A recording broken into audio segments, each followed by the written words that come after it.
Hey, welcome to World Code Updates. Subscribe and press the bell icon for more updates. The news hit with the force of a seismic shift, an announcement that would echo far beyond the region. Japan to transfer warships to Philippines. The words blazed across screens and front pages, impossible to ignore. This wasn't just another aid package or routine military support. This was a bold, unmistakable signal to the world that the status quo was changing.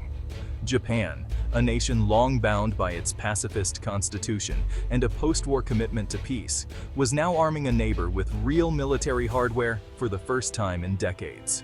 6 warships, each built for combat and defense, were now heading to Manila, an unmistakable show of support and strength. The world took notice.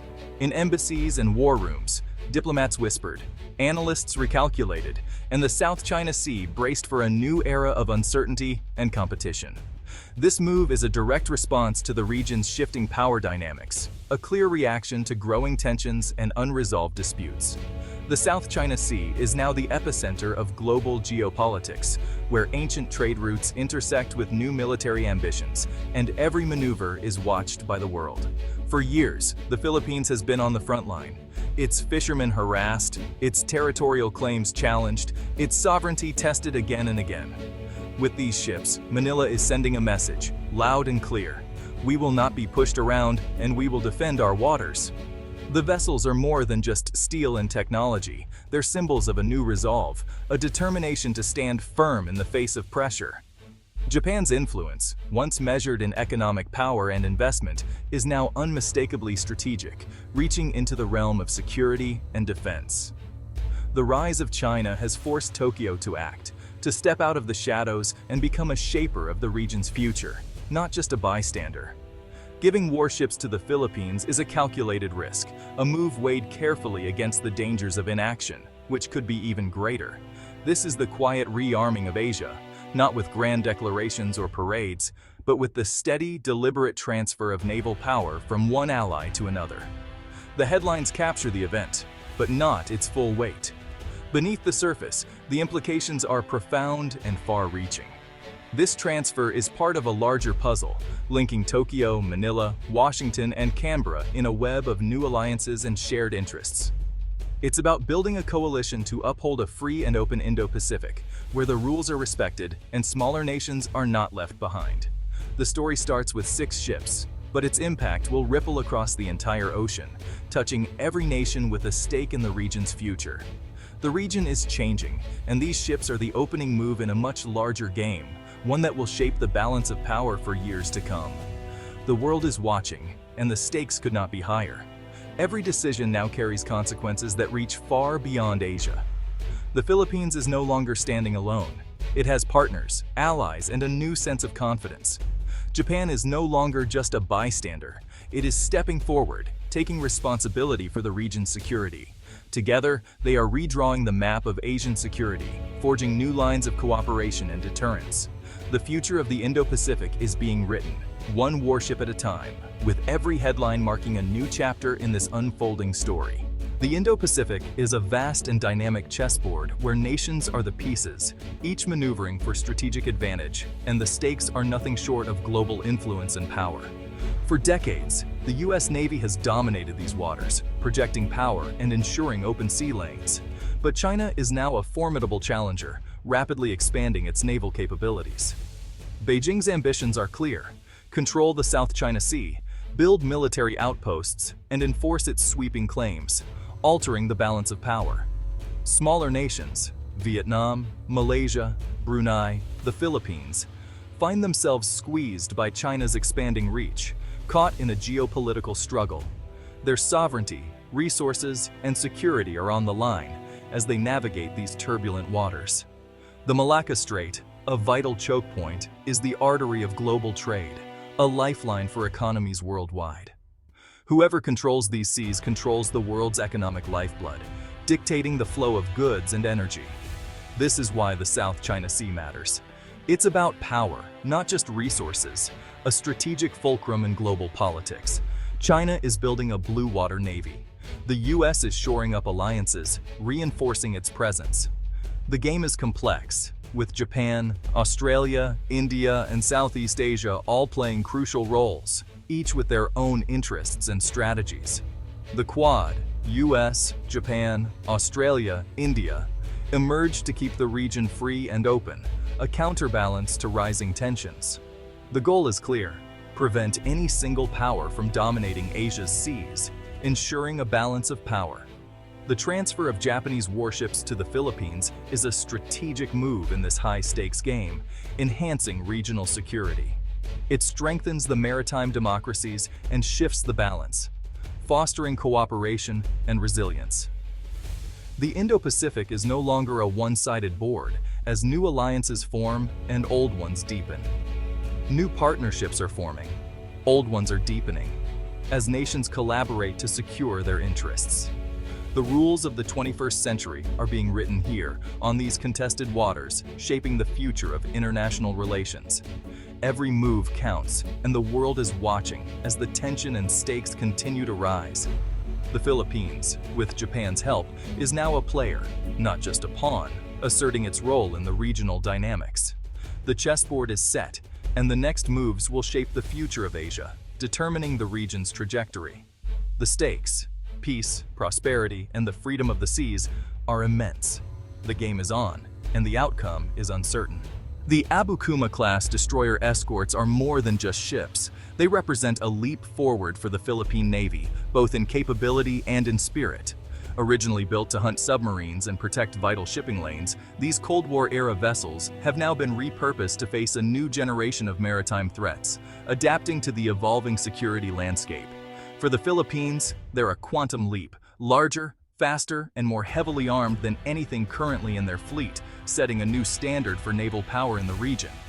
Their arrival shifts the naval balance in the West Philippine Sea, giving the Philippines a stronger voice in contested waters. These ships can patrol, protect, and deter, giving Manila a real and visible presence at sea and boosting confidence among allies and citizens alike. But the transfer is about more than just hardware or technology. Filipino crews will train with Japan's top-tier navy, absorbing not only modern tactics, but also the discipline and culture that define a world-class maritime force. This is a transfer of knowledge, not just equipment, ensuring the ships are used to their full potential. It forges a human connection, building trust and strengthening the alliance between the two nations. The Abukuma-class ships are a bridge, linking old and new, Japan and the Philippines, tradition and innovation. They're a symbol of shared resolve and cooperation in a turbulent and unpredictable region. The impact of this partnership will last far beyond the ship's steel hulls, shaping the future of regional security. This is the start of a new era for the Philippine Navy, one built on strength, partnership, and hope for lasting peace. The Abukuma class is a game-changer for Manila. Designed as submarine hunters, they come equipped with powerful sonar and ASROC anti-submarine rockets.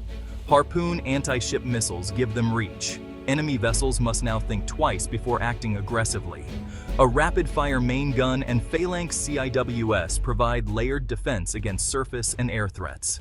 Advanced radars give the Philippine Navy eyes across vast waters. These ships are not just weapons, they're floating command centers. For a nation with thousands of islands, this means real maritime domain awareness. The Philippines can now patrol, deter, and respond with confidence. The balance of power at sea has shifted. The message, the Philippines is ready to defend its waters. Why is Japan making this move? It's a strategic pivot. For decades, Japan's constitution limited its military role, but China's rise and North Korea's provocations have forced Tokyo to rethink. Japan is evolving, moving from pacifism to proactive security. The transfer of warships marks a new phase Japan as a security provider, not just a consumer. The Philippines is key. Its location is vital for Japan's own maritime lifelines. By strengthening Manila, Japan secures its own future. This also deepens the US-Japan alliance, creating a robust regional network. The US brings power, Japan brings technology, the Philippines brings presence. It's a smart division of labor for Indo-Pacific security. This quiet revolution is reshaping Asia's security architecture. Japan is no longer on the sidelines. The region is watching and following suit. The stakes are high. and Japan is all in. China sees the transfer as a provocation, a move to contain its ambitions. Expect sharp rhetoric, diplomatic protests, and increased Chinese presence near contested waters. China may use economic pressure, subtle coercion, and gray zone tactics to push back. But Beijing will calibrate its response, wary of driving Manila and Tokyo closer to Washington. The South China Sea will become an even more intense arena of competition. The push and pull between these powers is just beginning. The ripple effects go far beyond the Philippines. Vietnam, Malaysia, and others may seek similar partnerships, emboldened by Manila's example. Australia and India see this as a win for regional security and balance. Japan's new role as a military player is being normalized. Old grievances are giving way to shared interests. The U.S. alliance network is evolving from hub and spoke to a resilient web. Japan arming the Philippines strengthens the whole structure. The region is more connected, more prepared, and less dependent on any single power. The seas are crowded, but so are the alliances. The future of Asian security is being built, one partnership at a time. The message unity is the new deterrent. For the Philippine Navy, these ships mark a transformation. The era of the museum navy is ending. Modernization is underway. New capabilities bring new responsibilities. Training, logistics, and doctrine must keep pace. The partnership with Japan is crucial for building real expertise. Morale is surging. Filipino sailors now have the tools and confidence to defend their waters. This is just the beginning of a broader naval modernization. The government recognizes that maritime security is national security. The Abukuma-class ships are the foundation of a stronger fleet. The Philippines is ready for the challenges ahead. A new era has begun. These 6 warships are a microcosm of the Indo-Pacific's great power drama. The choice dominance by one or balance among many. Japan and the Philippines are voting for a free, open maritime order. Peace must be actively defended. Strength is the best deterrent. The challenge is to manage competition without conflict. The freedom of the seas underpins global prosperity. The consequences of these moves will be felt worldwide. The story is still being written, and its outcome matters to us all.